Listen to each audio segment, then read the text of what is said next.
سعودی عرب کے رہائشی ایک شخص نے خواب دیکھا کہ ایک شخص اس سے کہہ رہا تھا اس فون نمبر پر رابطہ کرو اور فلاں شخص کو عمرہ کراؤ۔ فون نمبر بڑا واضح تھا۔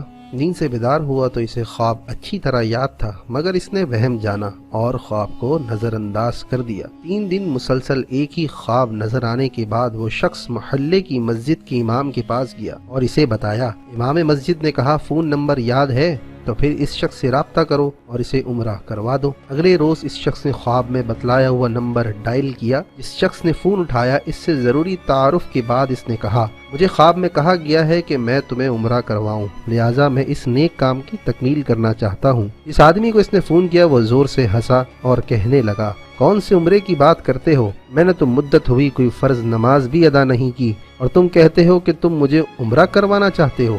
جس شخص نے خواب دیکھا تھا وہ اس سے اصرار کرنے لگا۔ اسے سمجھایا کہ میرے بھائی میں تمہیں عمرہ کروانا چاہتا ہوں، سارا خرچ میرا ہوگا۔ خاصی بحث اور تمہید کے بعد آدمی اس شرط پر رضامند ہوا کہ ٹھیک ہے میں تمہارے ساتھ عمرہ کروں گا، مگر تم مجھے واپس ریاض میرے گھر لے کر آؤ گے اور تمام تر اخراجات تمہارے ہی ذمے ہوں گے۔ وقت مقررہ پر جب وہ ایک دوسرے کو ملے تو خواب والے شخص نے دیکھا کہ واقعی وہ شکل و صورت سے کوئی اچھا انسان نہیں دکھائی دیتا تھا۔ اس کے چہرے سے عیاں تھا کہ وہ شرابی ہے اور نماز کم ہی پڑھتا ہے۔ اسے بڑا تعجب ہوا کہ یہ وہی شخص ہے جسے عمرہ کرنے کے لیے خواب میں 3 مرتبہ کہا گیا۔ دونوں شخص مکہ مکرمہ عمرہ کے لیے روانہ ہو گئے۔ میقات پر پہنچے تو انہوں نے غسل کر کے احرام باندھا اور حرم شریف کی طرف روانہ ہوئے۔ انہوں نے بیت اللہ کا طواف کیا، مقام ابراہیم پر 2 رکعت نماز ادا کی، صفا و مروہ کے درمیان سعی کی، اپنے سروں کو منڈوایا اور اس طرح عمرہ مکمل ہو گیا۔ اب انہوں نے واپسی کی تیاری شروع کر دی۔ حرم سے نکلنے لگے تو وہ شخص جو بہت کوشش سے عمرہ کرنے پر آمدہ ہوا تھا کہنے لگا دوست حرم چھوڑنے سے پہلے میں 2 رکعت نفل ادا کرنا چاہتا ہوں، نہ جانے دوبارہ عمرہ کی توفیق ہوتی بھی ہے یا نہیں۔ اسے کیا اعتراض ہوتا؟ اس نے کہا نفل پڑھو اور بڑے شوق سے پڑھو۔ اس نے اس کے سامنے نفل ادا کرنے شروع کر دیے۔ جب سجدے میں گیا تو اس کا سجدہ طویل سے طویل تر ہوتا چلا گیا۔ جب کافی دیر گزر گئی تو اس کے دوست نے اسے ہلایا۔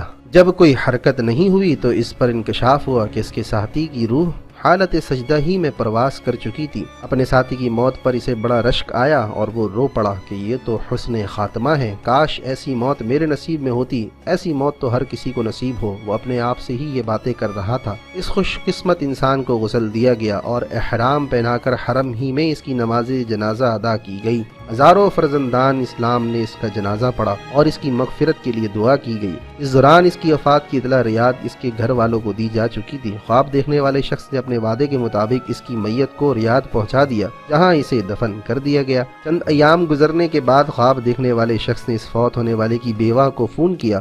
تعزیت کے بعد اس نے کہا میں جاننا چاہتا ہوں کہ تمہارے شوہر کی ایسی کون سی نیکی یا عادت تھی کہ اس کا انجام اس قدر عمدہ ہوا، اسے حرم کعبہ میں سجدے کی حالت میں موت آئی۔ بیوہ نے کہا بھائی تم درست کہتے ہو، میرا خاوند کوئی اچھا آدمی نہ تھا، اس نے ایک لمبی مدت سے نماز روزہ بھی چھوڑ رکھا تھا اور شراب پینے کا عادی تھا۔ میں اس کی کوئی خاص خوبی بیان تو نہیں کر سکتی، ہاں مگر اس کی ایک عادت یہ تھی کہ ہمارے ہمسایہ میں غریب بیوہ اپنے چھوٹے چھوٹے بچوں کے ساتھ رہتی ہے۔ میرا شوہر روزانہ بازار جاتا تو جہاں اپنے بچوں کے لیے کھانے کی چیزیں لاتا وہ اس بیوہ اور اس کے یتیم بچوں کے لیے بھی لے آتا اور اس کے دروازے پر رکھ کر اسے آواز دیتا کہ میں نے کھانا باہر رکھ دیا ہے، اسے اٹھا لو۔ یہ بیوہ عورت کھانا اٹھاتی اور ساتھ میرے خاوند کے لیے دعا کرتی، اللہ تمہارا خاتمہ بالخیر کرے۔ قارئین کرام، اس طرح اس بیوہ کی دعا اللہ تعالیٰ نے قبول فرما لی اور اس شرابی کا اتنے عمدہ طریقے پر خاتمہ ہوا کہ اس پر ہر مسلمان کو رشک آتا ہے۔